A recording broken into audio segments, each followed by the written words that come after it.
the radical, fundamental principles of freedom, rational self-interest, and individual rights. This is the Yaron Brook Show.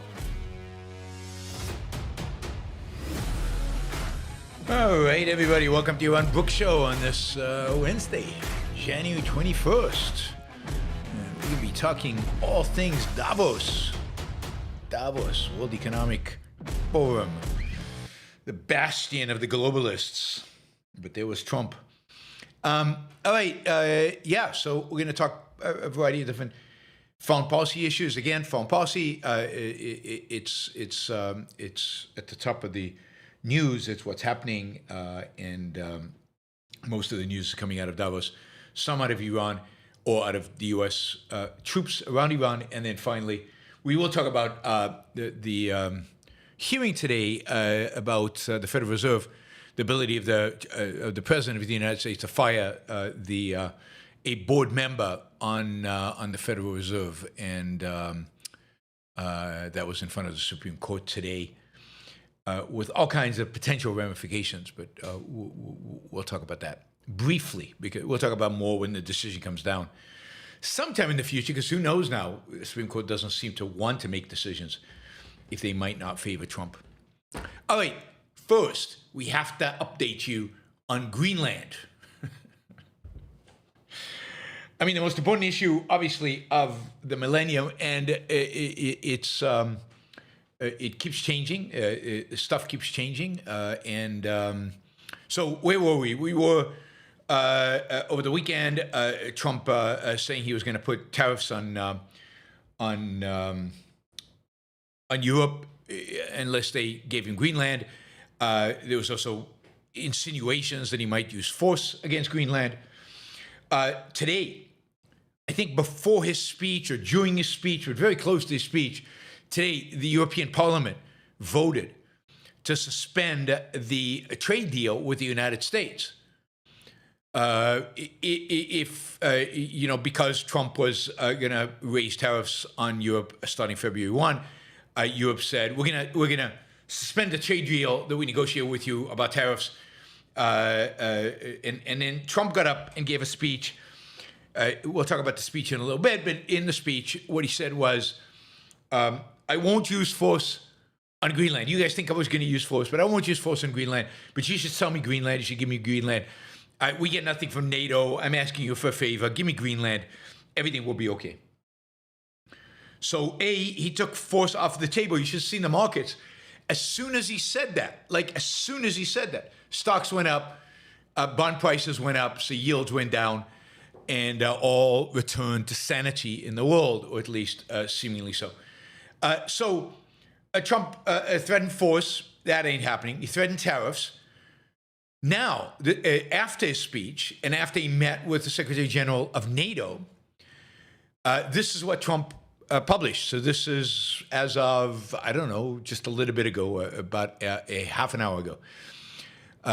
Trump says, based upon a very productive meeting that I had with the Secretary General of NATO, Mark Rutte, we have formed the framework for a future deal with respect to Greenland, and in fact, the entire Arctic region.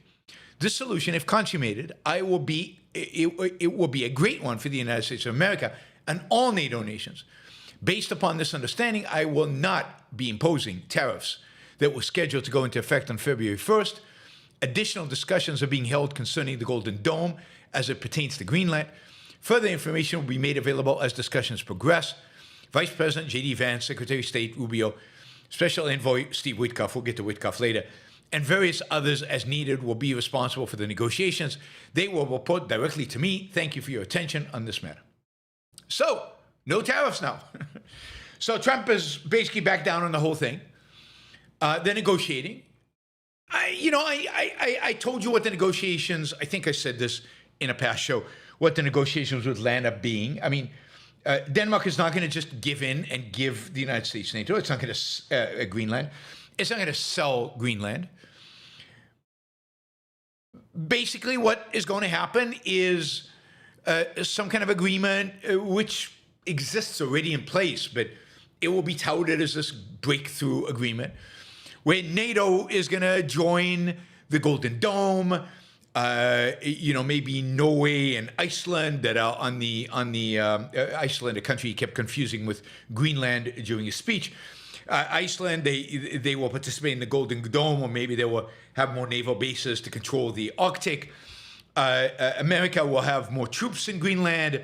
America will be given responsibility for something around the protection. They'll be able to do what they want in terms of Golden Dome in Greenland. All things it could have had without any threats, without any big song and dance about Greenland. They could have gotten it anyway.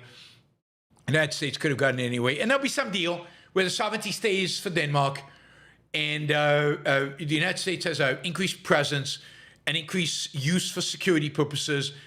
And maybe what happens at the same time is that there's some referendum in Greenland about independence, stay with Denmark, sell to the United States. And the Greenlanders get to decide which one. That is, in my view, the contour of what a deal will look like. That kind of a deal was available months ago. The United States has always had the ability to increase its troops in Greenland and Iron Dome and all that. But Trump will view it as a victory, but he won't get to call Greenland the United States of America. And you'll see over the next weeks, the whole story of Greenland would just fade into oblivion as I think Trump, right? Who knows with Trump? As I think Trump basically will discover that there's just no upside. Like what happened, right? He threatened military action. Congress, Republican senators said, ooh, if we invade Greenland, he's going to be impeached. They literally told him that. So that's off the table. And then tariffs. Well, if you look at the polls, how many Americans want the United States to buy Greenland? Almost none. There's just no appetite for this. Nobody wants this. Nobody cares about this. So is he going to get into a whole trade war with Europe? And Europe is threatening not only to suspend the agreement they had with the United States, but also to impose these big, vast restrictions on American companies being able to do business in Europe. His business friends called him up. His polling company called him up, and they all said, nah, Greenland, this is not the hill you want to die over. So he's found a way, an elegant way, cut a deal with Rutte, to back out of it. And so it's a non-issue. It's gone. I think it's this particular period of insanity vis-a-vis Trump is at an end. For now, I don't know. For now, that is my best guess, right? The best guess, and of course, Trump fans are going to say, "Wow, what a brilliant 4D chess move! He threatened them just in the right way, and he's got concessions from them." But all the concessions, my guess, that he is going to get from the Europeans were concessions, well, not really concessions, they're things the Europeans were quite happy to give him even before he made a big deal out of this. But he's realized, while he cares about Greenland, while he wants this bigger Greenland, nobody else really does. Nobody else really does. Anyway, that's what I think is happening. And again, I'll say this again, that the EU is basically okay.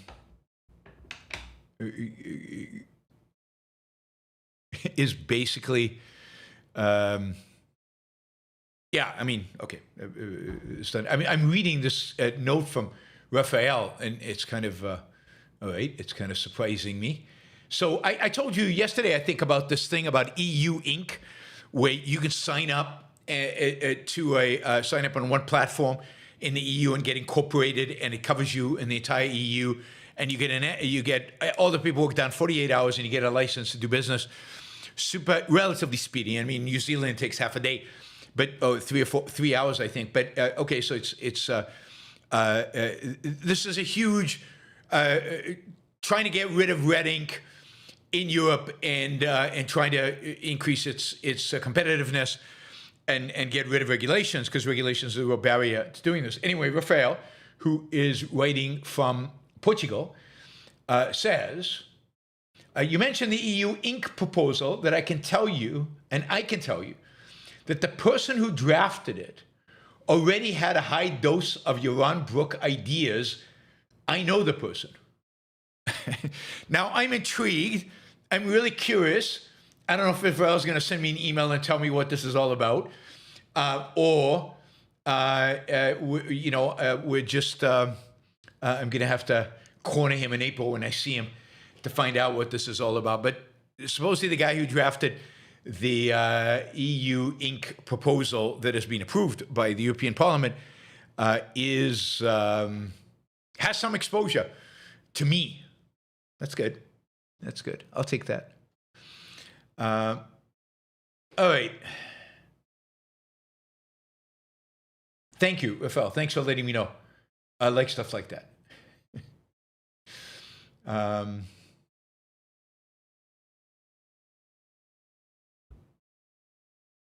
Let's see. All right, so that's Greenland, I think. I don't know there's much more about Greenland because the statement came out. I was going to talk about the EU-US trade deal that the Europeans have withdrawn. Going to withdraw from. I assume that's now passé because the tariffs are gone. So a lot of my talking points on Greenland just went poof because Trump basically said Greenland went poof and it's not an issue anymore. So let's... Yep, I mean, that's another one. I've got all these stories lined up to talk about that. But one thing is clear, though, and that is that Europe, this has been a wake-up call for Europe. And a lot of the speakers in Davos, you saw Connie, we talked about Connie yesterday, but a lot of the speakers in Europe, including Ursula von der Leyen, who's the president of the European Commission, all these people have talked significantly about the need for Europe to become more independent of the United States, to become to become more, from a military perspective, more independent, from a political perspective, more independent, and from an economic perspective, more independent. And in that respect, Europe needs to, deregulate and encourage economic growth and encourage innovation within Europe and reduce dramatically the dependency on the United States and innovation in the United States. So it's definitely a wake-up call. You can watch von der Leyen as speech about this, about the need for European independence. And of course, as I said, they stood up to the US earlier today by saying we are going to walk away from this trade deal. Although I have to say, all this positive news about Europe, there's one really negative piece about Europe as well. Why is YB speaking at half speed today? Because you're listening live. I was listening to Trump's speech in Davos, and I was listening in 1.5 times, and I can't stand Trump. So it was still this meandering, going nowhere stuff. So I raised it to like 2.1, and it was perfect. I can listen to Trump at like 2.25. I'm good because all the BS just goes by fast, and fast is good when you're listening to BS. I hope you don't listen to me at 2.0 times in order to get over all the BS, to get to the juicy parts, to get over the BS. Anyway, I'm told it is pronounced lion, like a lion, lion. All right, lion. All right, what was I saying? I wanted to say something negative about the EU. I've got a lot negative to say about the EU, but this movement towards less regulation, more independence from the US, and I complimented them on this amazing free trade deal that was signed with South America. Well, guess what? I guess it was yesterday. I guess the European Parliament is in session right now, and they're doing stuff. Yesterday, they referred the trade treaty with Latin American countries to like the European High Court or something on some issue for the whole High Court to say that this was okay, legal. I don't know what the deal is. And by doing that, they basically at least delayed the implementation of the trade deal by 1 year. So it's like, God, you stupid Europeans, like you're taking a step in the right direction, you're moving in the right direction, you're going there, and then bam, you take 2 steps backwards. I mean, what the hell? You don't have a lot of time. You don't have a lot of time. You know, a big part of the separation between Europe and the United States, a big part of their ability to separate and be more independent, is an issue of national defense. And so there was a whole panel at Davos about, can Europe survive without the United States? Can it defend itself without the United States?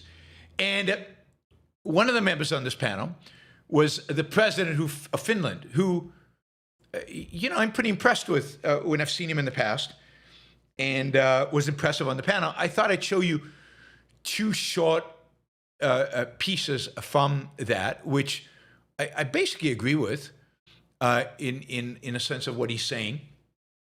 I think. Let me just see which one I want to say first.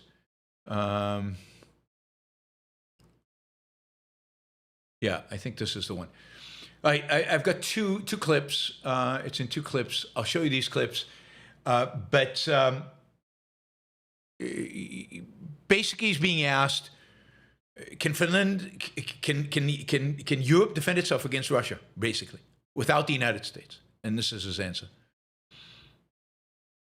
2 answers. First is a direct answer to the question of this panel, can Europe defend itself? My answer is unequivocally yes. Good for him.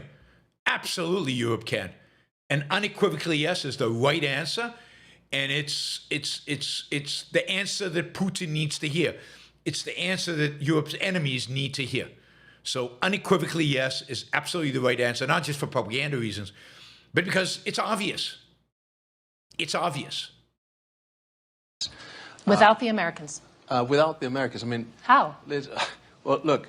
But you're relying on them for these key elements. How would you do it at scale and at duration and at intensity? With an assumption that the United States would cut off completely any kind of work. Yeah. Well, if we look at the defense composure of Europe by and large, and a country like Finland, so how do we do it?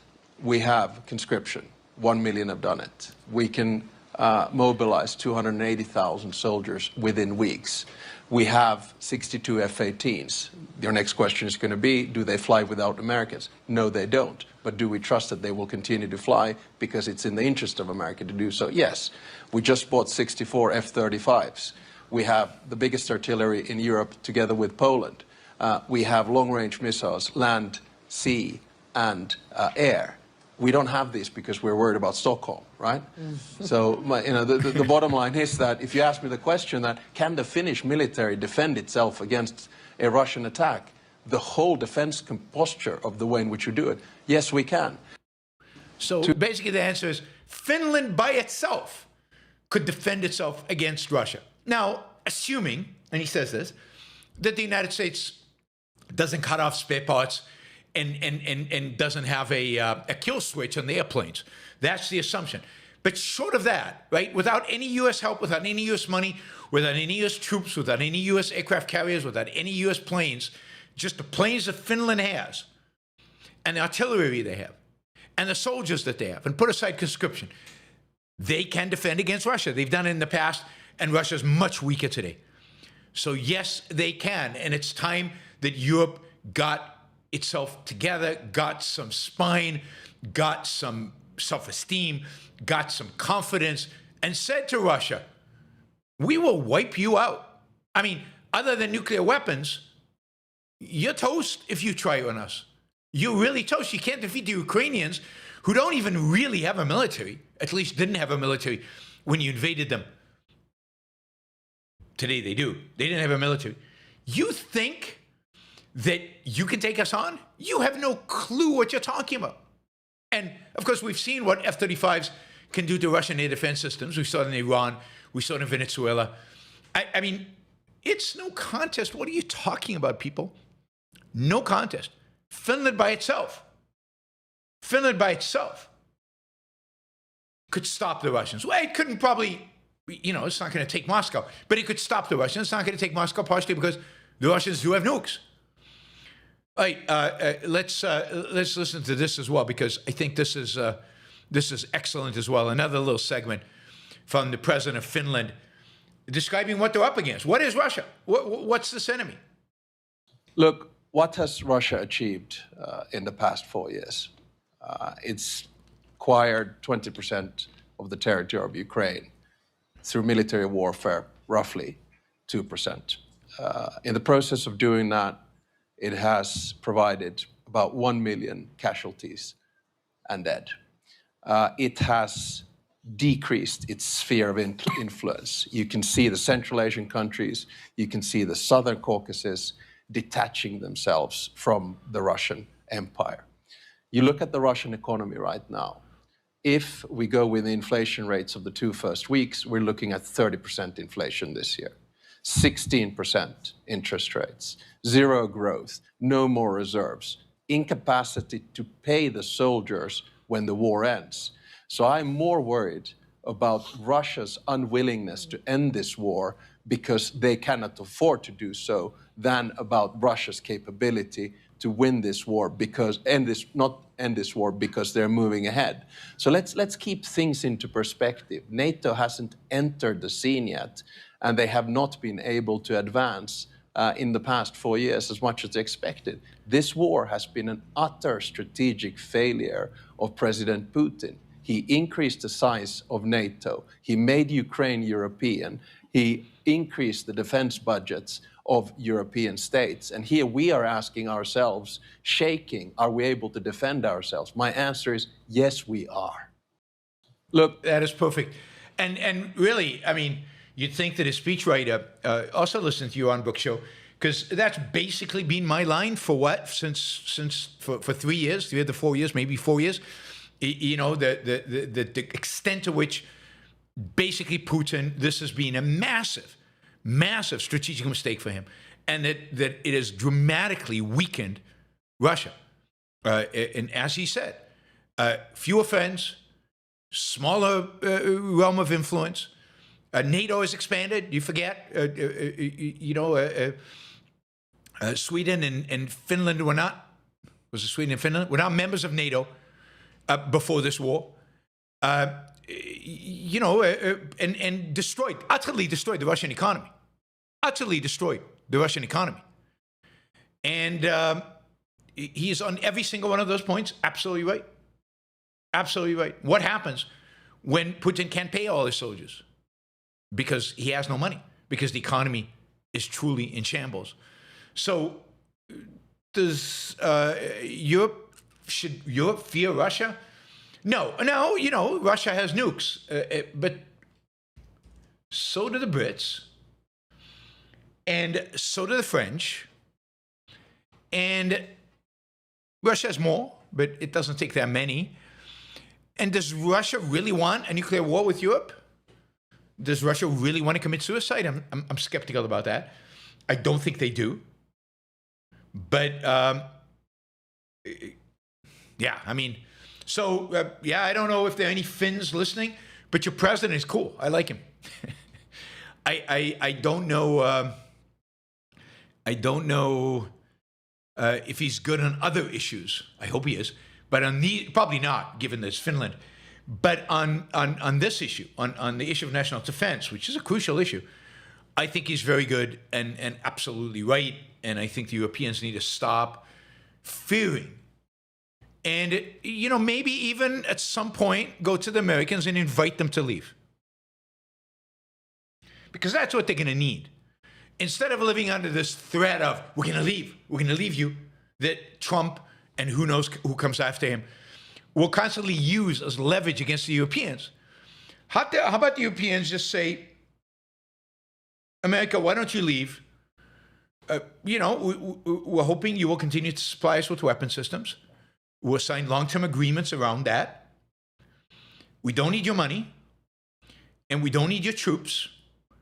Feel free to evacuate all the troops out of Europe. We don't need your military bases. You don't get your airport in Germany. All of that out. We're willing to help. When the occasion arises, you can ask us. We might jump in if we believe your cause is just. But we're not committed to it because NATO, basically NATO, from our perspective, you're no longer a member, and Europe now will defend itself. NATO becomes a European alliance for the defense of Europe. If Canada wants to stay in, why not? But not necessary, right? European alliance for the defense of Europe. I think that's how it always should have been. Certainly starting from the 1960s, 70s, when Europe recovered from the war, was wealthy enough to defend itself. The United States should have left NATO back then. Certainly once the Berlin Wall came down, the United States should have left NATO.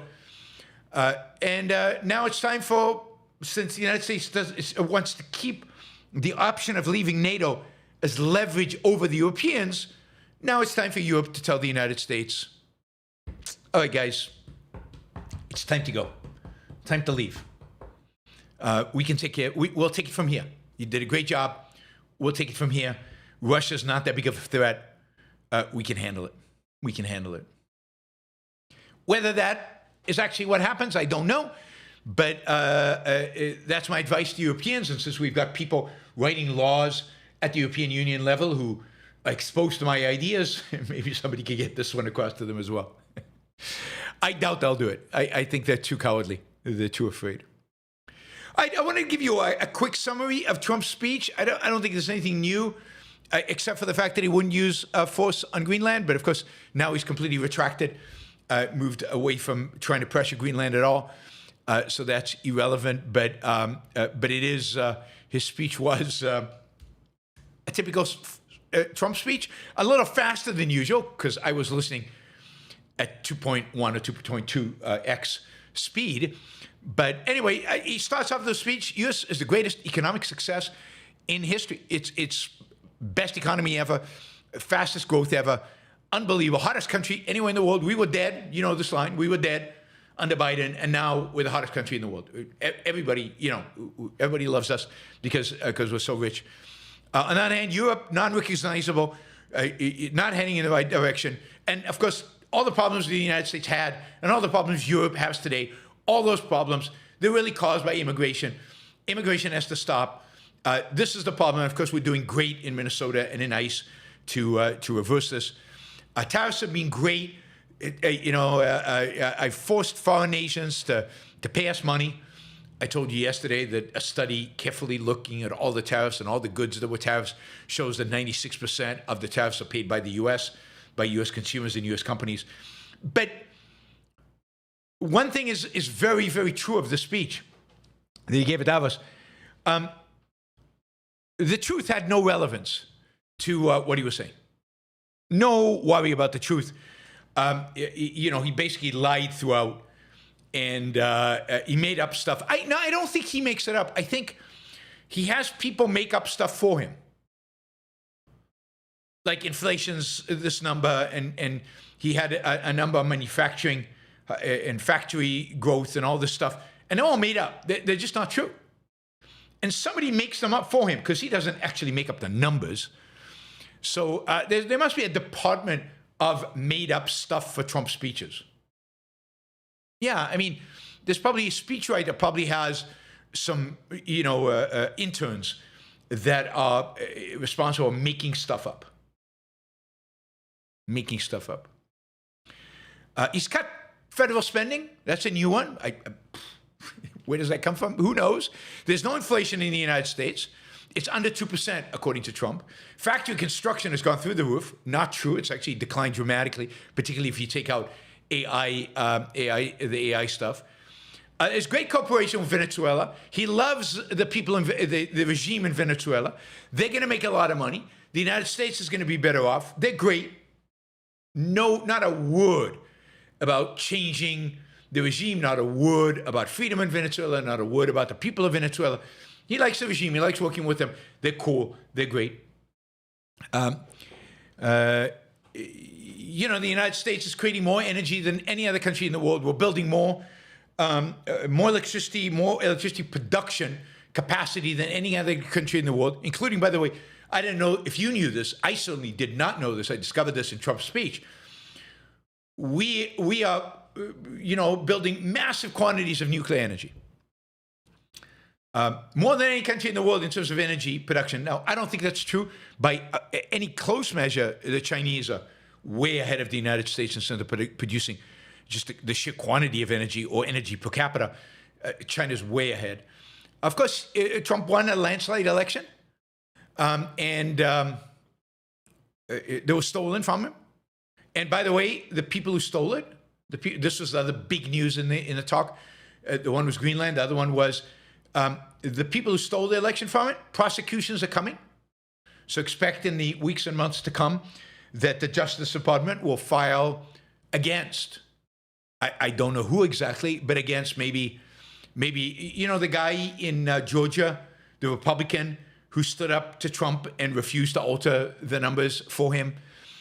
Who knows who else is going to be prosecuted in the weeks to months to come for supposedly, cooking the numbers on the 2020 elections. Prosecutions are coming, he promised us.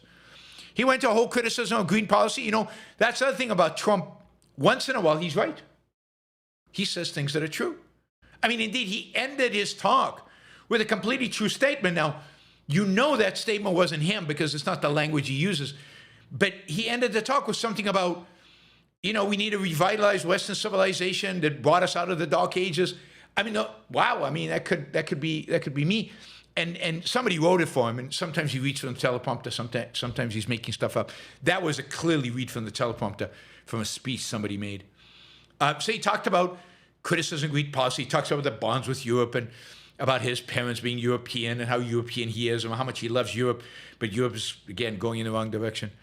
And then he went to Greenland and he won't use force and all this stuff. He talked about his battleships, the Trump battleship class, which is coming out, that are bigger and better and more powerful than anything ever human beings have ever seen. And then he went into the whole, this was funny. He went into the whole, the missile defense system, the dome that he's building, that is going to be in Greenland. And as a side note, he mentioned the Iron Dome, Israel's Iron Dome. And as part of that, he says, the Iron Dome, we built it. It was American innovation. It was Americans. I keep telling Bibi, stop taking credit for the Iron Dome. We built it.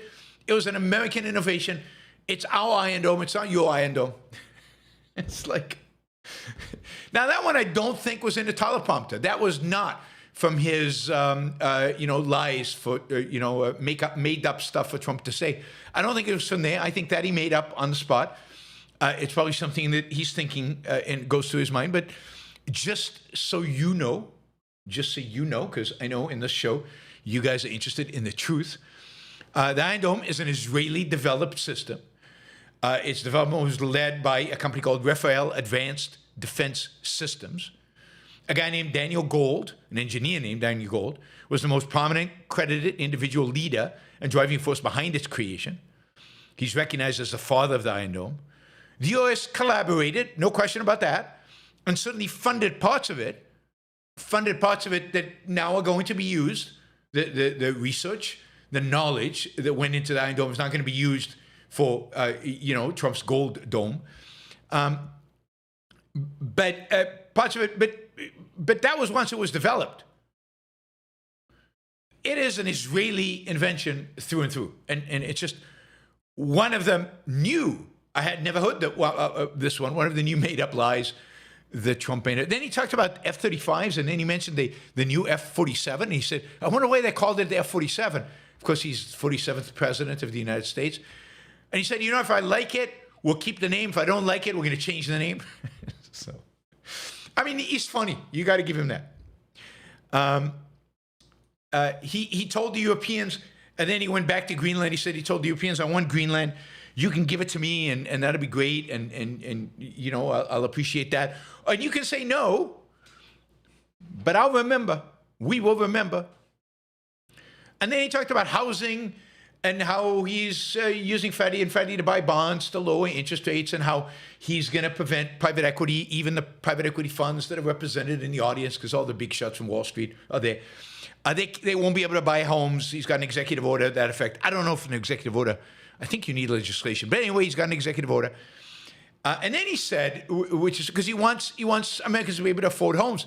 But then he goes into this whole rant where he says, but you know, if we really reduce the price of housing, if we get the housing prices go down so that young people can afford them, then, he says, you know, people who live in the homes, that already own homes, they're going to lose value. We can't have that. We can't hurt the value of people's homes. The prices will come down and they'll hate me, basically. And so we're going to have to lower the cost of housing without hurting the value of housing, in a sense, pre-existing housing. Now, how you do that, how that works, what the hell he's talking about, notice the pressure groups. This is a mixed economy, right? You got two pressure groups. Existing homeowners want home prices to keep going up. Young homeowners or first-time homeowners who want to buy a home want prices to come down. How do you appease both of them? Well, you could give one group a subsidy, but if you give them a subsidy, prices are going to go up faster. So how do you balance all this up? You can't. But that's the kind of problem that the mixed economy creates. You can't appease everybody, and yet everybody's a pressure group. Everybody's a voting constituency, and you got to try to please everybody. And which gang do you go with? Well, the gang of homeowners is bigger than the gang of potential homeowners. And he said, I don't like renters. I don't want the country of renters. We should all own homes. Why? Anyway. So he went into all that, and then he goes into Switzerland and Rolex. But this was kind of funny. He says, you know, the president of Switzerland called me up, and she was trying to convince me not to raise tariffs in Switzerland, and we talked and this and that.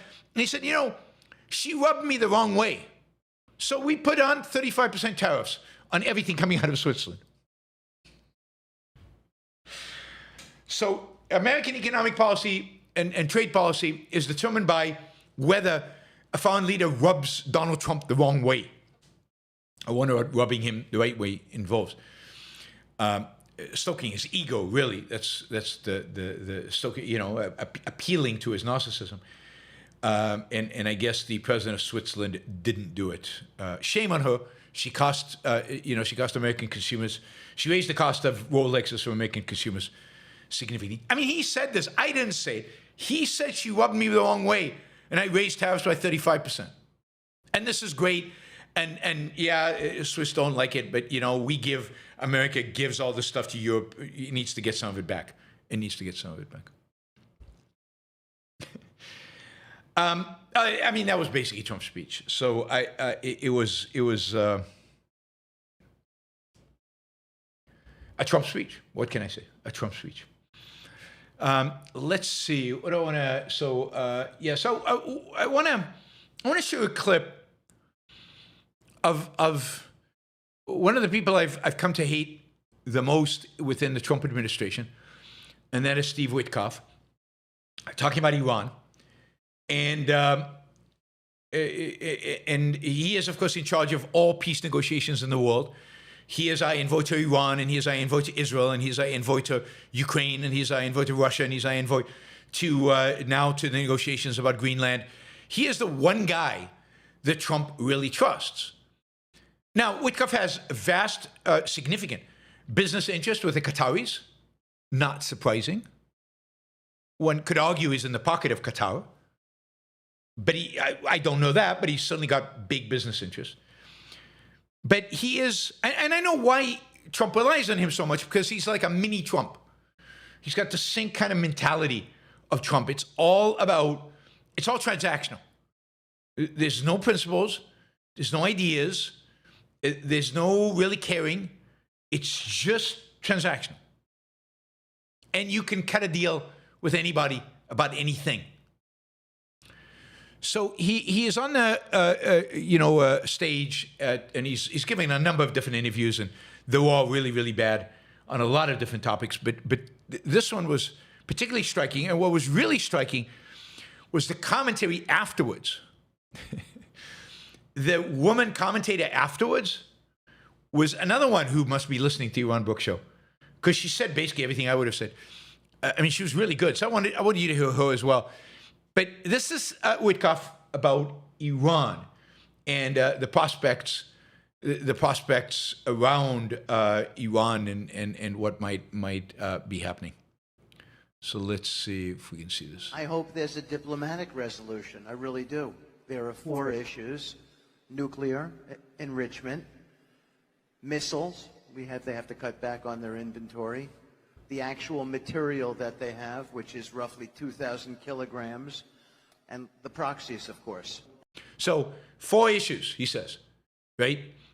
Nuclear, which I thought we destroyed, missiles, the material, which I thought we destroyed, and their proxies. Those are the 4 issues.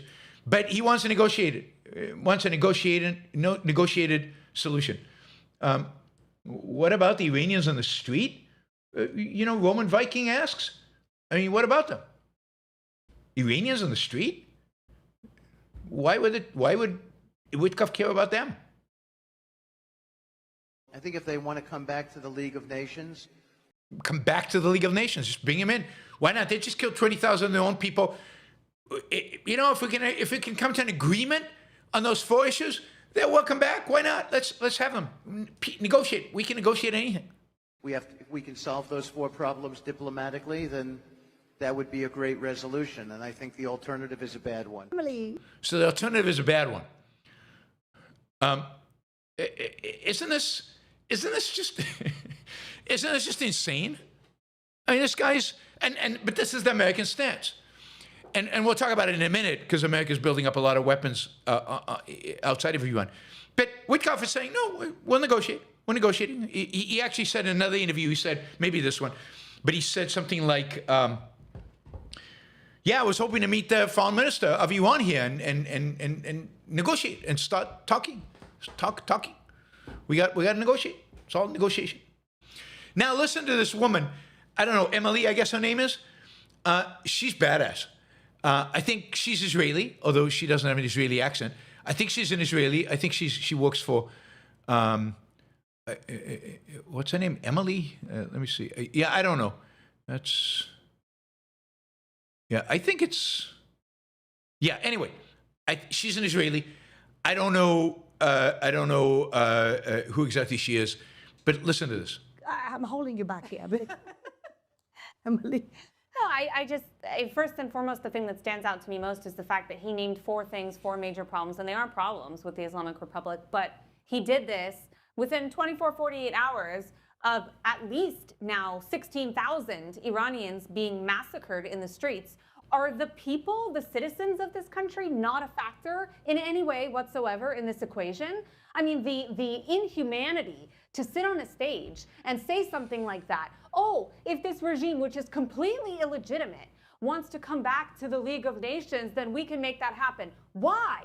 Why on earth would you make that happen? Why would you support the Islamic Republic, which is an illegitimate government, being recognized and accepted and tolerated in the League of Nations? The whole problem is that the League of Nations accepted the Islamic Republic in 1979. And you should be expelling ambassadors, you should be revoking recognition, you should be implementing sanctions, and yes, you should be carrying out strikes, because the Iranian people are begging in the streets for military intervention. So Steve Witkoff, shut up. You don't know what you're talking about. You shouldn't be negotiating, and taking Aragchi's word that executions have stopped is complete bull. I hope you gotta love her. So it's Emily Schrader. Enric says, I don't know who Emily Schrader is, but that was good. So Witkoff, shut up. Somebody says a lioness. Yes, she's a lioness. She's really good. And she's absolutely right. This whole problem was because the League of Nations recognized the Islamic regime in 1979. We should be attacking them, not so much because of the demonstrations in the streets and the slaughter of the people, but because it's in our national self-interest to be bombing them into oblivion, this regime. This regime is an anti-Western, anti-American, anti-European, anti-civilizational regime. This regime is responsible for inspiring Islamic terrorism for, 40 years? 40 plus years, sorry. This regime has to go, and the sooner the better. And it is unbelievable to me that there's nobody. Steve Witkoff, when did he become a foreign policy expert? When did this guy get his diploma or knowledge of how to negotiate deals? I mean, how well has he done with Ukraine, Russia? Other than to be really good at representing the Russian point of view, how well has he done on any of the deals that he's executed on? This guy is an embarrassment. An embarrassment to now, granted, the professional foreign policy people are pretty bad too. Witkoff is, of course, the guy who convinced Trump not to bomb because the Iranian foreign minister told him that they would stop the executions, which is not true.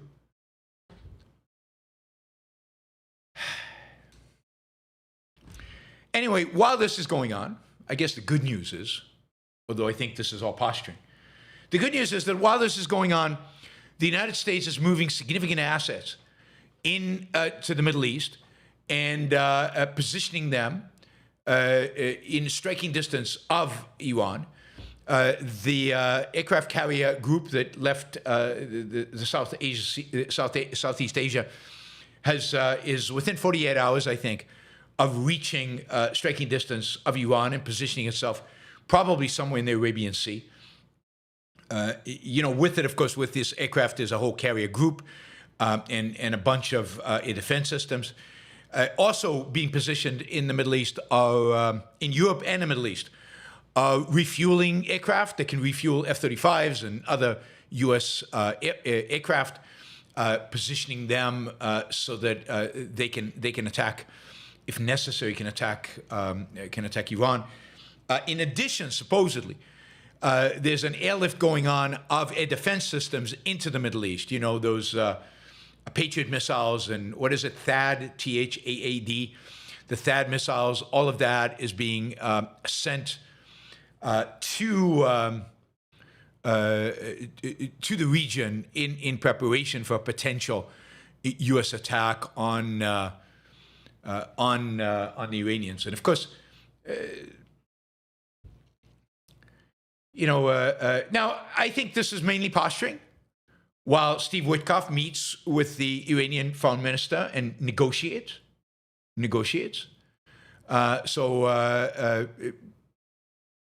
We are going to see now Israel, supposedly, according to Ynet, which is an Israeli news source, Israel estimates U.S. will strike Iran within weeks if Tehran refuses to resume nuclear talks on U.S. terms.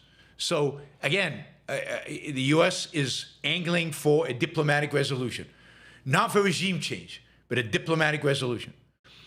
Extensive American assault could aim to destroy what's left of Iran's nuclear sites, missile programs, and air defense systems. Note that what they're not talking about is regime targets that would be involved in actually replacing the regime. And then the question is, Andrew Fox, again, who I follow, who is very good on the Middle East and on military issues generally, he says there are three possibilities in terms of U.S. attacking Iran. One is they attack regime key leaders. The second is punishing strikes against the worst offenders in suppressing the protests. So this would be Islamic Revolutionary Guard leaders. The third is a full multi-day, multi-wave campaign to take out the regime's from top to bottom. He's betting on one, take out regime key leaders, with whoever takes over to replace them from within the regime. You then negotiate with them and you cut an oil deal with them. In other words, what Andrew's saying is what you're going to get in Iran is a replay of Venezuela. A replay of Venezuela.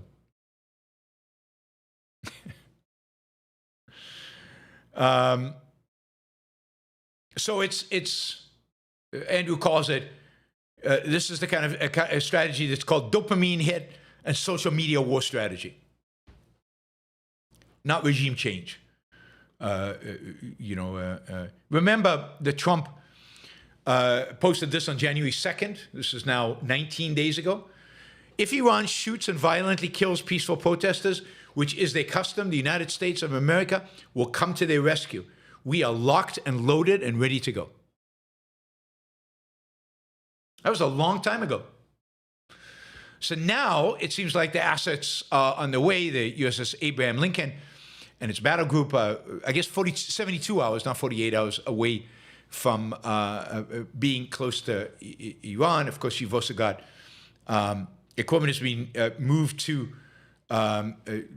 basically the region, including Diego Garcia, which is, of course, in the Indian Ocean and would be a place from which attacks would be launched. I think it's just to scare them, right? It's just to scare them. Here's another story that says Patriot missiles as well as THAAD systems being sent to the Middle East, or being loaded up.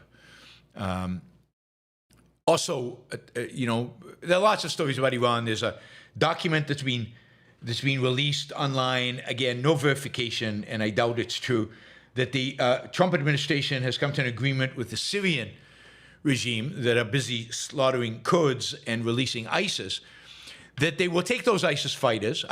Remember, ISIS are Sunni nuts, really fanatics, who hate the Shiites, that they will take the Sunnis and some of the other Syrian elements, and they will, once they settle with the Kurds, they will go into Iraq, collect a few more Sunni radicals in Iraq, and then basically invade Iran and attack Iran and be the ground troops for us. So we'll have Sunni Islamists doing our work for us, which is nuts.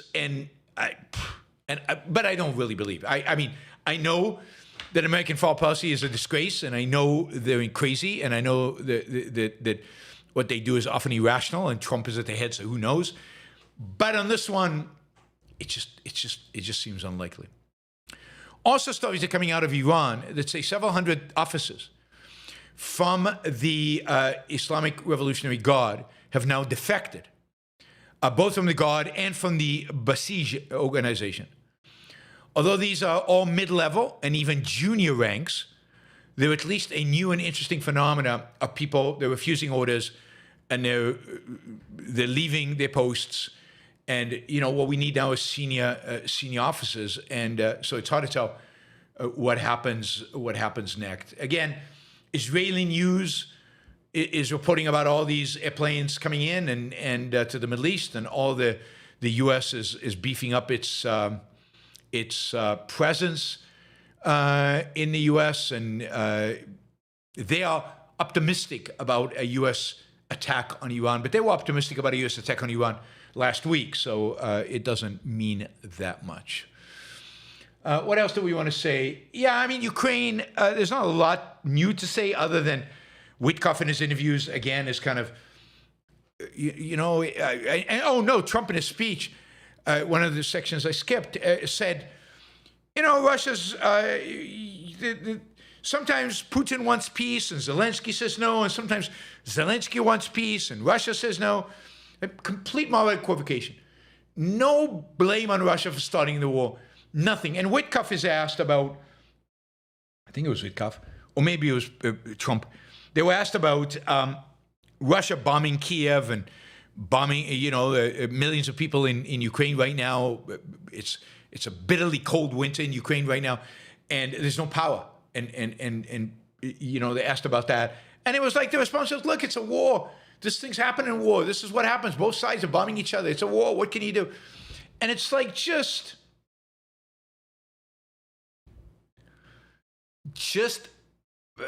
worse than moral equivocation, support for Russia. And they keep saying so. I read a story today. Witkoff came out of negotiations with the Russians in Davos, and they're very close to a deal. They're very close to a peace deal.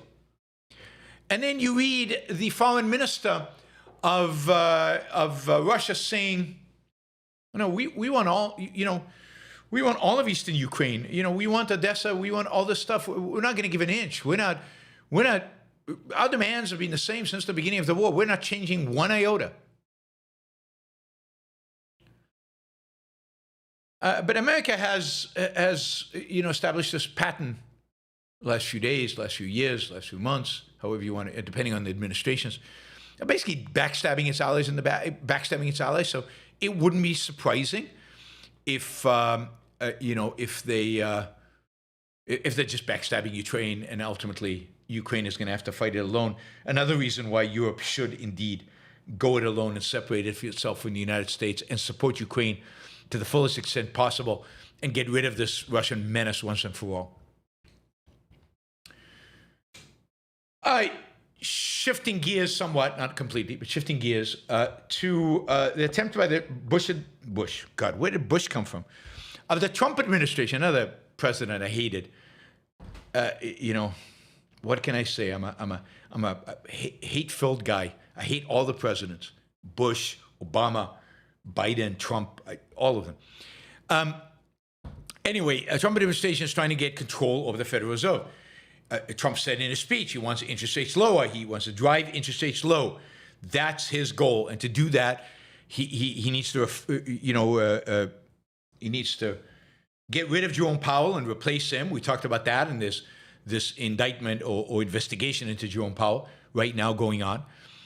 In the meantime, he has also fired, or tried to fire, Fed Governor Lisa Cook, based on some cooked-up mortgage charges that have since been refuted. And this has gone to the Supreme Court now, and the Supreme Court has to evaluate whether the president has the authority to fire Lisa Cook, governor of the Federal Reserve, and therefore issues of the independence of the Federal Reserve and the intention of the statutes that created the Federal Reserve and regulate the Federal Reserve were discussed in court today. Today was the hearing about this. And it really did seem, at least according to reports, I didn't hear the proceedings myself, but at least according to reports coming out of there, that both the conservative justices and the liberal justices were very skeptical about the administration's position that they could just fire basically at will governors on the board of the Federal Reserve, and whether this did not contradict the intention of the law establishing the Fed to some extent as an independent agency, that where the governors can be replaced, but not every time an administration gets replaced. When their term is over, a new administration can appoint its own people to the board. But ultimately, because the board composes of people who've been appointed by a number of different administrations, it is not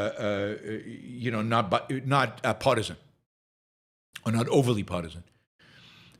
So again, this was argued today. And it does seem like the justices are pretty clear that this is about political control. One of the things that, what's his name, Brett Kavanaugh kept going back to is he kept saying, so when a Democratic president comes in and he fires all the governors in the Board of Governors of the Federal Reserve and puts in his own people, then that'll be okay as well? And it just didn't seem right. The Fed has 14-year terms. These are long terms, not the chairman, but the governors. The whole point is to make them independent for issues like determining interest rates or the money supply and so on. Powell was in the audience. Secretary Bassett was upset, really upset that Powell was going to be in the audience. He claimed that was turning this into a political hearing.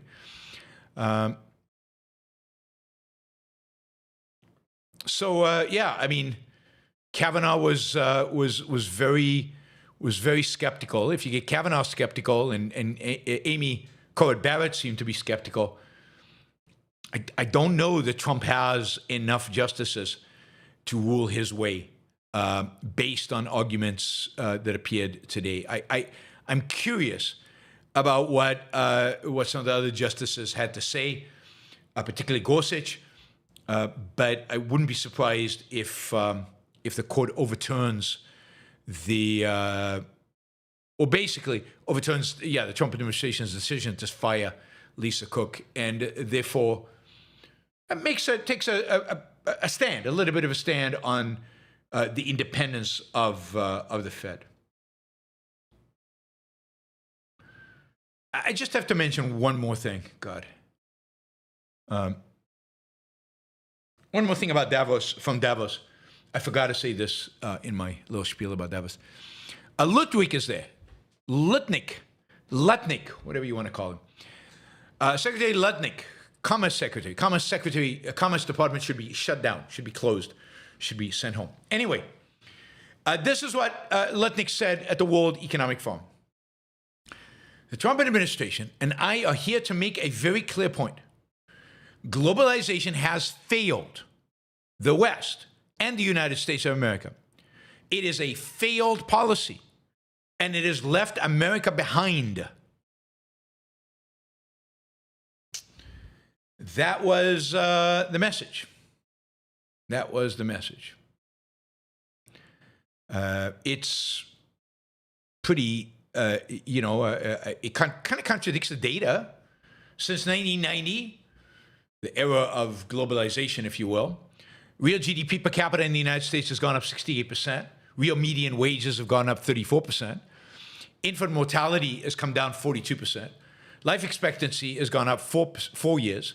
Non-farm employment has gone up 46%. 50 million jobs have been created since 1990. Median household wealth has gone up 128%. Industrial capacity has increased 76%. And there's no way to measure this because it's not captured by real GDP per capita, but quality of life, standard of living of Americans has gone up dramatically, hugely, humongously, massively.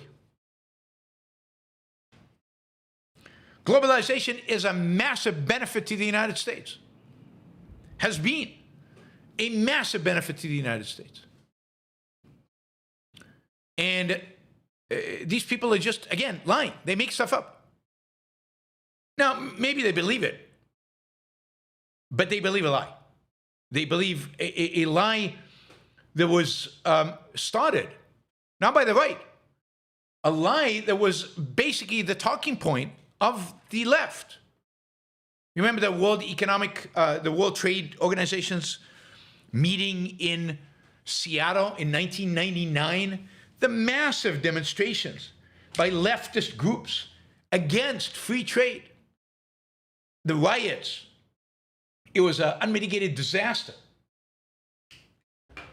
And that was the left demonstrating against free trade, against the World Trade Organization.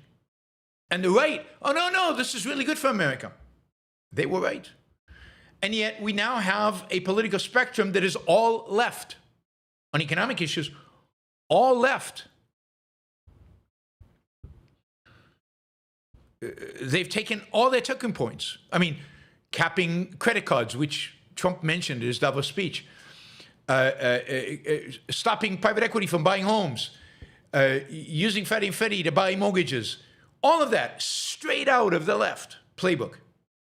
We have an administration that on economic issues is a leftist. Tariffs always used to be a leftist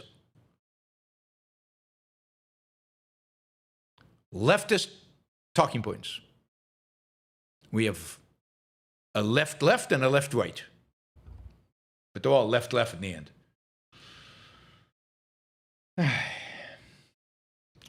Somebody says,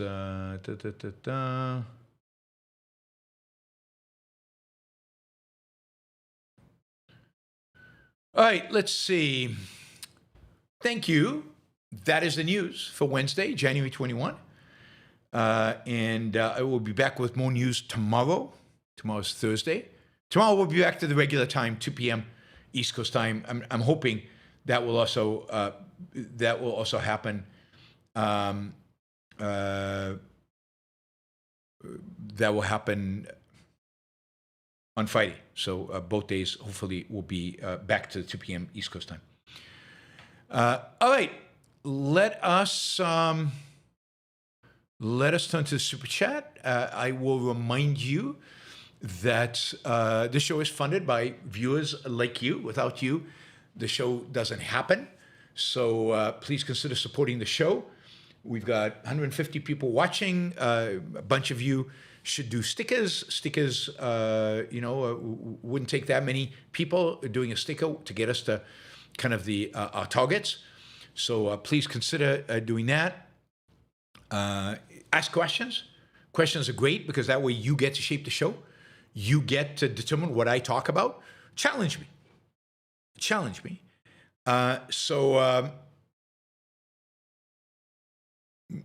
in here and participate. And by participating, you also trade with me. Value for value. All right.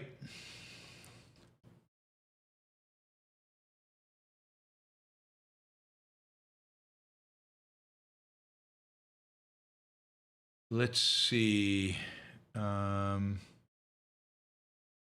is going on here? All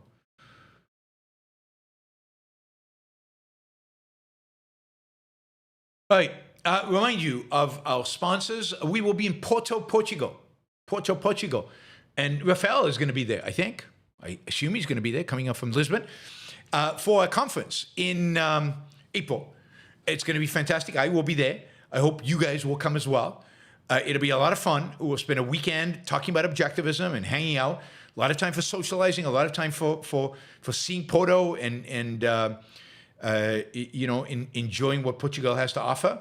A lot of port and wine and really good red wine in Portugal.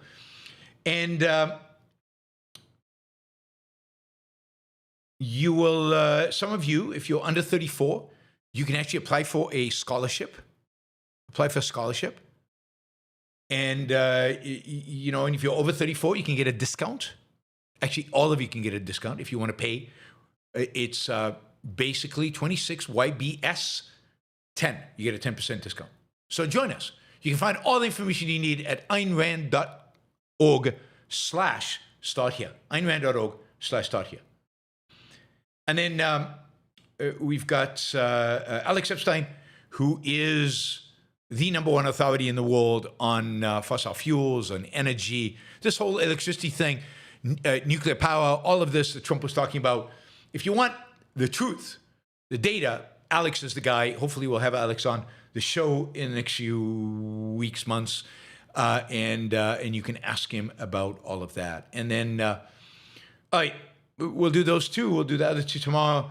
We'll mix it up a little bit. I'll remind you, patreon.com, where you can become a monthly supporter of the Yaron Brook Show on patreon.com. Please consider doing that. Monthly support is incredibly valuable because it's predictable. It's steady, month in, month out.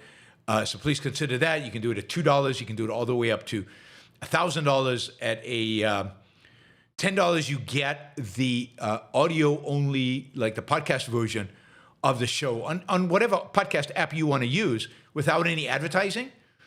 And for $25, you get to be on the panel.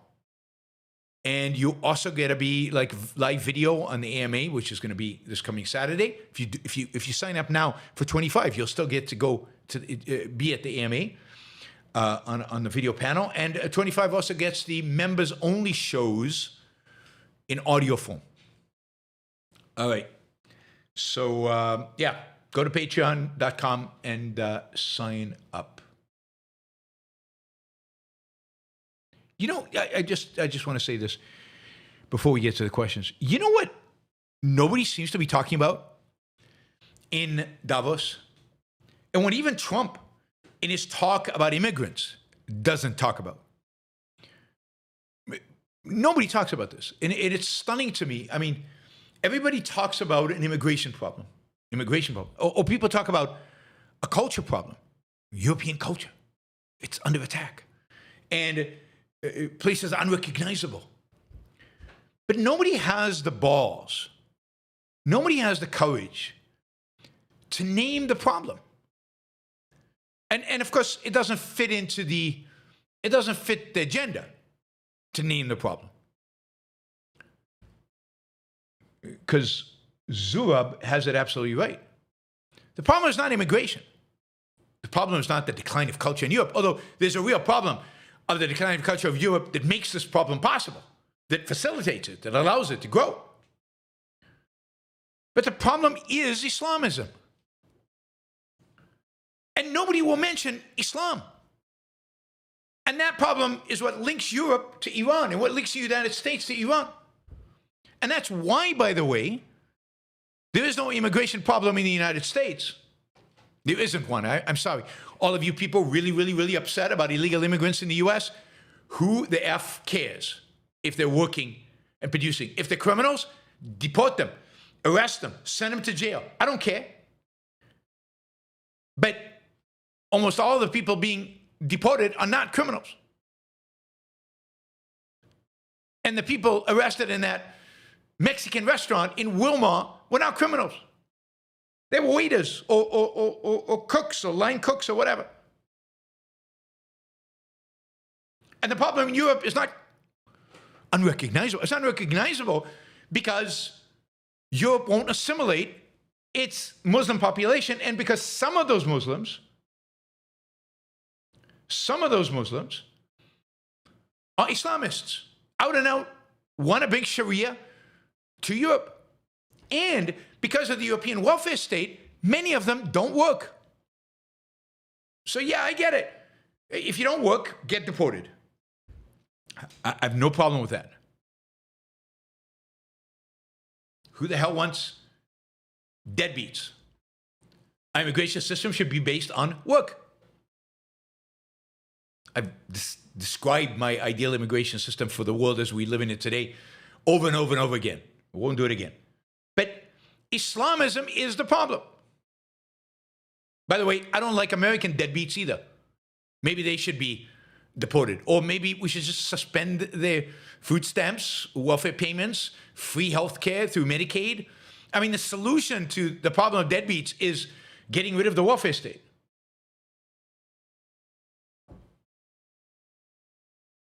So nobody in Davos, including the Americans, are talking about Islamism. And that's the only context in which you can understand why Iran is so important. It's because it is the fountainhead of Islamism.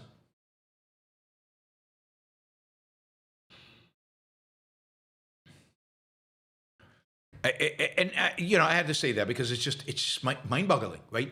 This is, other than Russia and maybe China, but certainly Russia, this is the biggest issue the West faces. And maybe it's bigger than Russia because Russia's invading. This issue is right in the heart of Europe. And it's over there in Iran. So name the problem. Name the issue. Now you know why they don't invite me to Davos. I mean, there are many reasons. But surely this is one of them. I would actually say it. And I would lambaste them for evading it. Because that's what they're doing. That's what Trump does. That's what Witkoff does. That's what all these guys are doing. They're evading the Islamist issue, the Islamist problem. Anything can be negotiated. Oh, the Islamist regime in Iran, we'll negotiate. No problem. We'll just negotiate with them.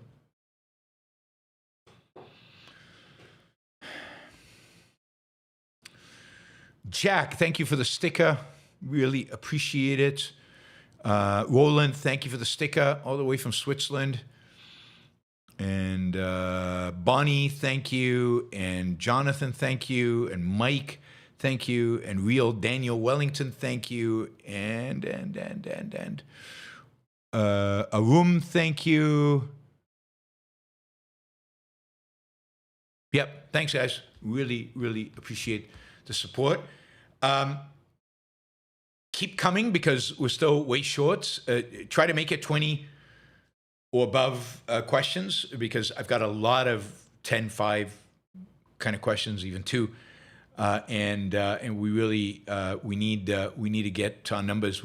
You know, yesterday was a struggle. Don't enjoy kind of really getting to the point where I really have to ask over and over again. So just show your support for the show. Show your trade You're trading, I don't know, not instincts. You're trading value by participating, by trading. All right, let's start with Liam. Liam says, this is a quote from Martin Luther King Jr. Darkness cannot drive out darkness. Only light can do that. Hate cannot drive out hate. Only love can do that. That is Martin Luther King. And Liam says, I suspect you disagree with Martin Luther King here, but is part of it correct? No, I completely agree with it. Why would I disagree with anything about that? I do not believe that darkness can drive out darkness. That's why I don't believe that if you've got two evil candidates, you should vote for one.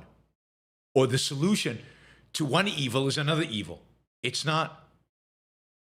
Or that Trump could do anything good. He can't. He's just a bringer of darkness.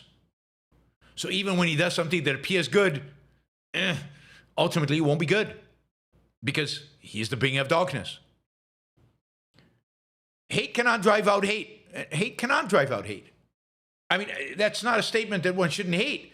It's a reality that you're not gonna hate should never be the driving force of action. It doesn't mean you shouldn't hate, but it shouldn't be the driving force. The driving force to action should be love. Love can drive out darkness, can drive out hate. And that doesn't mean you should love your enemy. It means you should love yourself. That is, you should go and I probably interpret this differently than Martin Luther King, granted. So maybe I do disagree. The way to deal with something, someone, some country, some whatever you hate is to look to your own values for resolution. Whether your own values mean you have to confront that person or disassociate yourself from that person or just go your own way with that person, whatever it happens to be. Love, i.e. your values, need to be what shape your actions. You shouldn't shape your actions based on hate. I mean, the emotion of hate is fine. Don't act on it. Act on your values. Act on what's good for you. What's selfish for you. All right, Silvanos coming in with $50. Thank you, thank you, thank you. That helps a lot with the achieving our goals. So thank you, Silvanos. So we'll go directly to his question. Perhaps it's too giving them more credit than they deserve. But do you think the people in the smoky rooms like keeping the Islamist threat around as a tool for them to stay in power? It's hard to imagine that people could be so cowardly. No, I don't. I don't think that that's sophisticated. I don't think they know. I think they're cowards. I also think they're afraid of the intelligentsia, which kind of gives them legitimacy in a sense to be in the smoke-filled room. I think that they have no spine. They have no self-esteem, which would be required to stand up to the enemy and identify it. I actually think that a lot of times in the smoke-filled rooms, they talk about the Islamists and they jointly come to the conclusion there's nothing they can do. Or they then pretend to themselves that there's nothing they can do. Or they pretend to themselves, oh, it's not a big problem, it'll go away. If we just bury our head deep enough in the sand, it'll all go away. I think it's obvious enough that they all have to face it, confront it, deal with it. It's just they don't have the courage, they don't have the intelligence, or not the intelligence, the integrity. They don't have the, it's really, it boils down to courage and intellectual ability to understand, integrated power to understand what needs to be done, how it can be done. And they don't believe they have the political capacity, and they certainly don't have the political will to actually do it, to actually execute on it. So it's not an issue of them not knowing, and it's an issue of them not being willing to. And I don't think they keep them around for their own political benefit. It's too cynical of a view. And what they're actually doing by keeping them around is encouraging the far right, like the AfD in Germany and like Reform in the UK, who will kick them out. Now, I'm not sure UFD or Reform will actually do anything about the Islamist threat. I don't know, but I don't think they know what to do either. But keeping the Islamists around does not help the people in power today. It actually weakens them vis-a-vis the opposition. And generally, these kind of conspiracies, I think, are too sophisticated for these people. They're not that sophisticated. It's good for the movies, but not for reality of politicians. Sylvanas also asks, thank you for enjoying Trump's speech so I don't have to. If Trump is pulling 180 on Greenland, maybe he'll be more eager to go after Iran. It's not clear why. And given Witkoff, it seems like certainly his preference would be negotiate. Now, it could be that the Ayatollah, because he's a mystic and detached from reality, it could be that the Ayatollah says, yeah, I'm not negotiating. I'm not negotiating with America, with the great devil. To hell with them. I'm not doing it.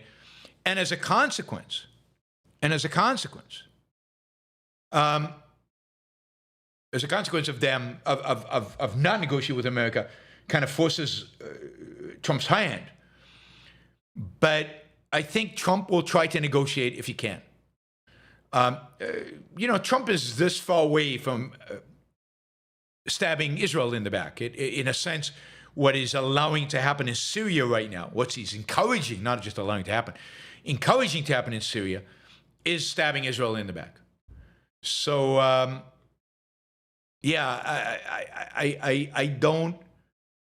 not hopeful about Iran. I think the loading up on kind of the weapons and the military presence is more of a bargaining chip for negotiations, but I'm not a big fan of negotiations. I mean, I'm not a fan of negotiating with Iran. There's nothing to be gained by the good negotiating with evil. Only evil can benefit from such a negotiation. What Iran needs is the regime needs to be taken out from the air without putting troops on the ground.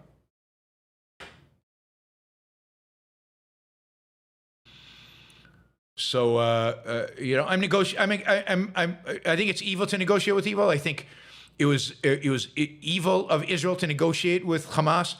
I think getting the hostages back is not worth it because you just encouraged more hostage taking in the future, and you have emboldened and legitimized the enemy, the enemy. So I was not for negotiating to get hostages out. I'm not for getting hostages out. I'm for rescuing them and in the process of completely and utterly and thoroughly and systematically destroying your enemy.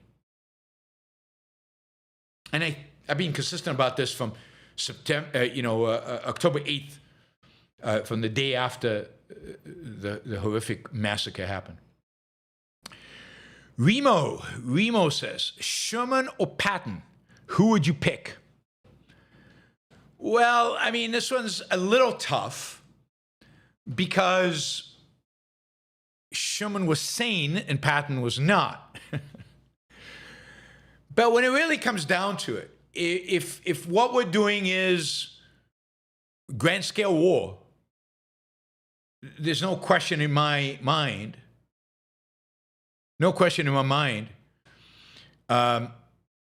Patton. Patton was more intellectual about war. He understood war. Sherman understood war, but Patton was more of a theorist.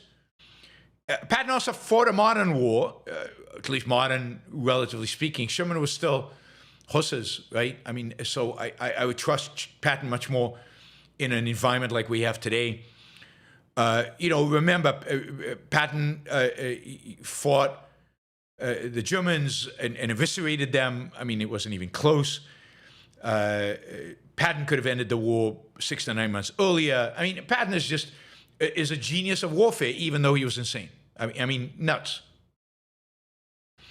And he did all this, Patton did, while being handcuffed by Eisenhower, by being weakened by Eisenhower and Bradley, the two politicians of World War II, of the U.S. military. So Patton is I think the greatest general in history. I shouldn't say that.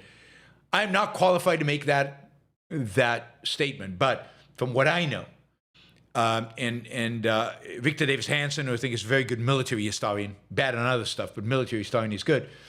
Has a book on Sherman and Patton, and I think Patton is, I would take Patton. Remo also €12 value for value. Thank you, Remo. I appreciate that. I like numbers says, when you say the EU governs more efficiently, are you saying that it can't get rid of big government? If we can't get rid of government, we should at least try to be more like the EU. Now, I did not say the EU governs more efficiently. Maybe you can find me a statement of me saying that, but I doubt it. What I said was the European welfare state is more efficient than the US welfare state. That's a fact. The EU is better at redistributing wealth than America is, in terms of getting it to the recipient with less transaction costs, and in terms of having fewer programs and fewer confusions, and just it's better at it. Now, I'm against the welfare state. Now, would I prefer an efficient welfare state to an inefficient welfare state? I don't know. It depends on what the goal of the welfare state, particular welfare system was, and was it focused on at all trying to get people back to work or to work at all? This inefficient is not bad if you're not trying to get them to work. If your goal is to get them to work, then efficiency is good. But look, I'm against the welfare state. I don't care. The Europeans waste less money on getting the money to the recipient. Is that good? Is that bad? I'm against getting the money to the recipient, but I'm also against inefficiency. I'm just making a statement of fact. And that doesn't go beyond the welfare state. Hopper Campbell, yep, Western civilization is over. Will they start building the concentration camps on the coasts of the Midwest first, or maybe on Greenland? Well, Greenland, I've said Greenland would be the gulags. It won't be concentration camps, but it'll be the place where they send people like me. When they send us their opposition to the gulag, it'll be in Greenland. Ugh, I'm already cold, shivering just from the thought of it. I know, let's not exaggerate again. Lower the temperature. We're not setting up concentration camps. The gulags are not coming, not yet anyway. Maybe in a couple of decades, but we're not quite there yet. So let's just lower the volume. Non-Savage algorithm. Why is Trump able to garner such a cult following? He's not particularly charismatic. He seems deranged. Yet people follow him as a prophet who can do no wrong. I think it's because he's deranged. He comes across as he says what he thinks. He believes in stuff. He's passionate. He's tough.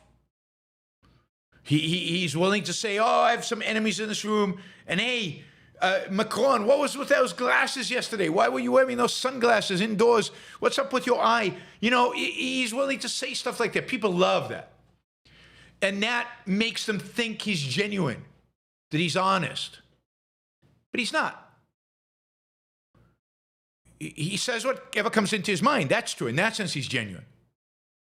But whatever comes into his mind is often just delusional, made-up lies. And some lies he cultivates. Some lies he knows they're lies and works on it. He also comes across as a man. They like masculinity, or their version of masculinity.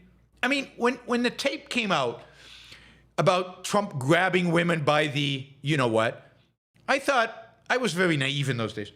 I thought that's the end. You can't recover from that. Nobody's going to vote for him. Like, you don't talk like that about women and then get elected president of the United States of America.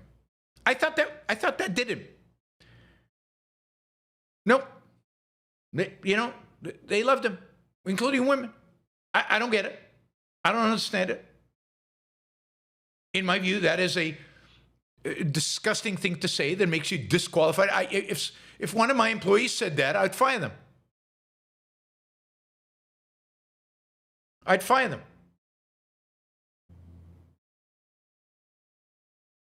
So his supposed masculinity or his disregard for women, his anti-feminism, I guess, which is disgusting the way it manifests in him, appeals to them. But generally his disregard for the norms, his willing to break the norms, his willing to threaten people, his thuggishness, it fits into the, Michael Knowles, 1220, you want to go back to the Bronze Age. We want warriors to lead us in the Bronze Age. Now, I don't think Trump would survive in the Bronze Age. I think he's one of these weak thugs that would fail and flounder in a real fight. But in the modern age, this is about as good as it gets. And it's the same reason why people love gangsters. Why do we all love gangster movies and we love to see gangsters? They're horrible. They're immoral bastards who commit the most vicious, horrific crimes. And yet the movies do really, really well. There's a certain appeal for a lot of people to thuggishness. All right, Exit, thank you. Mark, thank you. And Wes, $50 sticker. Thank you, Wes. Really appreciate it. That is great. Chipping away at that goal, but we still got a way to go. Not Your Average Algorithm says, why is Trump able to garner such a... Oh, we just did that. All right, Not Your Average Algorithm again. Why are the negative economic effects of Trump cap on credit cards? Well, I mean, if you put a cap on interest rates, right, price controls, you're distorting supply and demand. So why do credit card companies charge a high interest rates? Because if you carry a balance, then... a lot of people have credit cards. I have a lot of credit cards. I never carry a balance. I haven't carried a balance in years and years and years. Because I pay it off every month. Credit cards are there for convenience for me. People who carry a credit card balance, there's a certain probability they will not pay it back. They'll go bust. They won't be able to pay it. So the credit card company has to charge a high interest in order to compensate it for the risk that you won't pay it back. Now, if it cannot charge that interest rate, if by law they can't charge the interest rate, that high interest rate, they can only charge 10%, then if you are high risk, if you're the kind of person where there's even a chance that you won't pay your credit card back, which is most of the people who carry balances, then I'm not going to give you a credit card. I'm going to withdraw the credit line from you. I'm going to force you to pay it back right now. And then where are these people going to get the money to pay off their credit card balances? Are they going to have to go to payday lenders or loan sharks, right? At 10%, no bank is going to give you credit for the kind of sums that are being carried on credit cards. So credit card companies shrink. I get a credit card because I pay mine on time, and I have, relatively speaking, a large income. So they trust me to pay my credit. So they don't worry about 25% charging me 25%. But if you don't have a high income, you don't have and you've got, and you carry a balance, you're not going to get a credit card. So those people, are going to be in real trouble. The banking system is going to be crushed because a lot of those people won't now be able to pay back their loans. The credit card companies will say, you have to pay it now, and the people say we can't, and they'll have to file for bankruptcy. So it is just, by every economic, any price control creates massive economic distortion. And this is just the first level effect. I'm sure there's second and third level effects that I haven't really thought about yet. Clark, is ICE only engaging in this level of thuggery in Minnesota, all over the country? Really all over the country, particularly in Minnesota, because of the Somali threat in quotation marks, and because there are a lot of them there, so they've sent over 2,000, I think, ICE to Minnesota. So there's a high concentration of them. But no, they're engaging in this all over the country. You keep seeing videos from all over the country of ICE agents behaving horrifically towards often American citizens. James, was LBJ a bit like Trump, a boorish thug? He referred to the Civil Rights Bill as the N-word bill. I think he was thuggish, but he was, I think, more sophisticated, smarter, a politician's politician. Remember, he came out of the Senate, the House. He had been in politics for a long time. He didn't come at it from a mafioso perspective, the way, and a force perspective. He manipulated the system from within. He was a internal, but yeah, he was rude. He was aggressive, but he didn't have this mentality of just grab. And he was intelligent. He was intelligent. Trump is just not intelligent. He's not a smart guy. He's pretty dumb. James, even FDR wasn't as much of an immature whim worshipping as Trump, but did that make his statism more dangerous? Yeah, FDR was certainly not immature. And again, FDR was much smarter than Trump. FDR was a smart guy. He made huge mistakes, and he also did really horrible and dangerous things. Was he more dangerous? Possibly. The problem with Trump is that he is dismantling this is a show on Saturday that I did about the constitutional order. He's dismantling the very nature of our constitutional order. And I don't know that there's coming back from that. Whereas with FDR, you could come back from it. And it didn't affect the fundamental nature of the order, although it affected the behavior of the Supreme Court.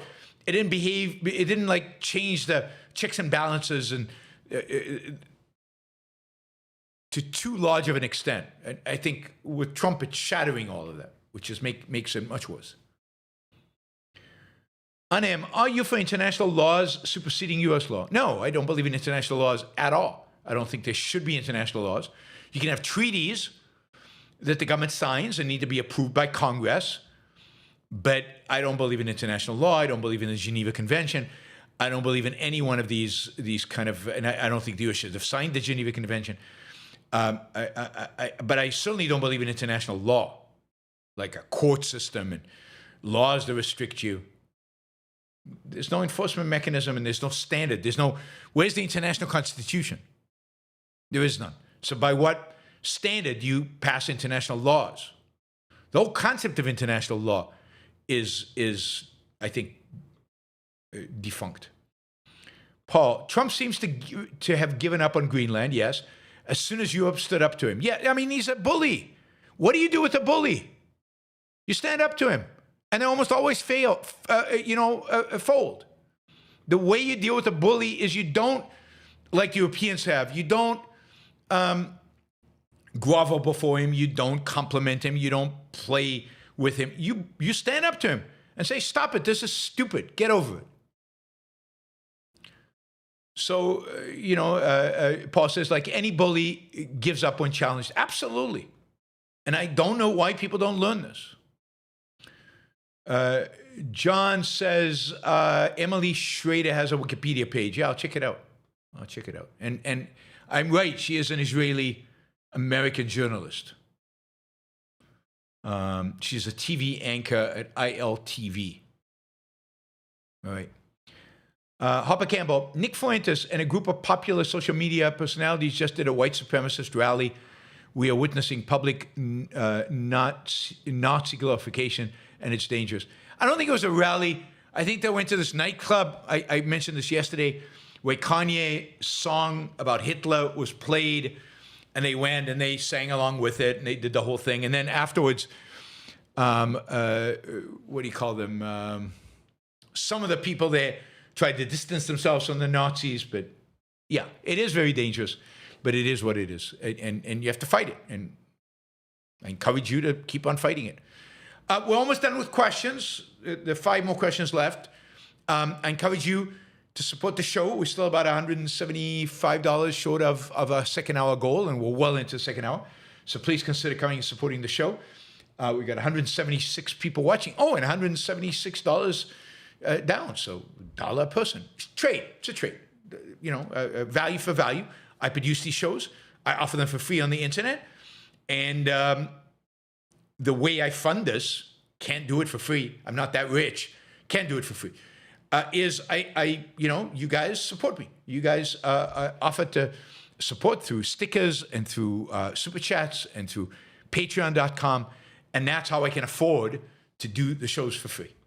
So if you gain value from this, please consider supporting.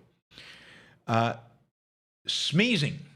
Is it possible that Trump or those close to him are trading in advance based on the major policy swings? Yes. I mean, there seems to be significant evidence that people within administration are insider trading on the policy changes that he makes and making money off of it. So yes. I don't have it in front of me, but people have done whole lists of where this has happened, price movement, when the announcement is made, when people start buying, and it's clear people are insider trading. Wyatt says, you defend post-World War II world. Why didn't Ayn Rand like it? I don't like it either. I defend it as compared to what Trump is offering the world. I don't like Europe, but I'll defend Europe as compared to Russia or as compared to Islam. I don't like America, the way America is going, the direction America is going, and the economic growth and whatever, but I'll defend it as compared to the socialist alternative that Trump and the left are offering us. So the world order post-World War II is far better than what we're being led towards. And if Rand had something to say about, like, the United States vis-a-vis, for example, Soviet Union post-World War II, it was that the U.S. was too weak, didn't stand up enough against them, dealt with them as if they were equals, gave them moral sanction. Well, I mean, what would you say about how we treat Russia? And we roll out the red carpet for Russia. We treat Russia even better than people treated the Soviet Union, which he hated. So you can say that the post-World War II world was terrible, moving to a statist, interventionist, weak, no spine, and still say, yeah, but it was better than the way Europe is today and the way the West is acting today. It's not ideal. I've said what my ideal is. My ideal is the United States leave NATO. Europe has its own NATO. My ideal is Europe becomes a laissez-faire capitalist federation.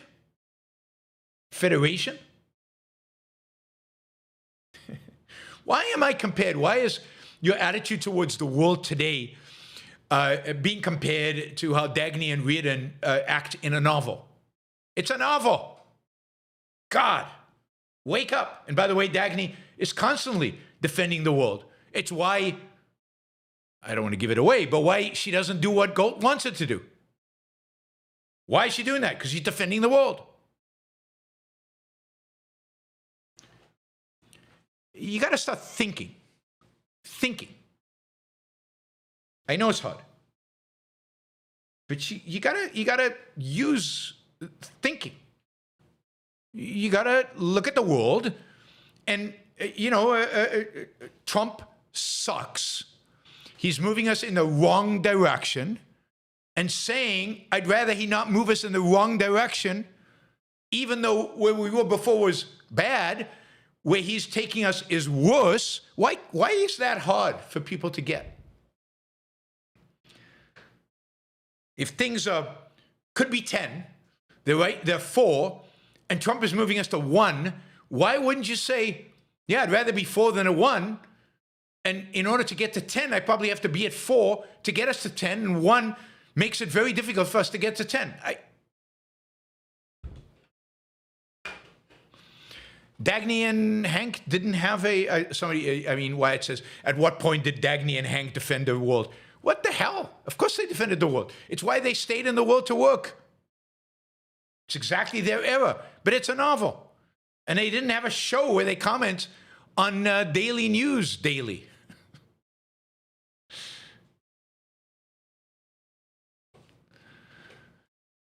How do you comment on the news without comparing, without making contrasts and comparisons, without saying we're heading in the wrong direction and things were better before we headed in the wrong direction? How do you do it? I guess you don't want me to complain about Trump because he's smashing the old order, and the old order was bad, so smashing the old order is good because the old order was bad. But that's not thinking. Because if smashing the old order, which was bad, is going to lead to something even worse, then smashing the old order is not good. Think.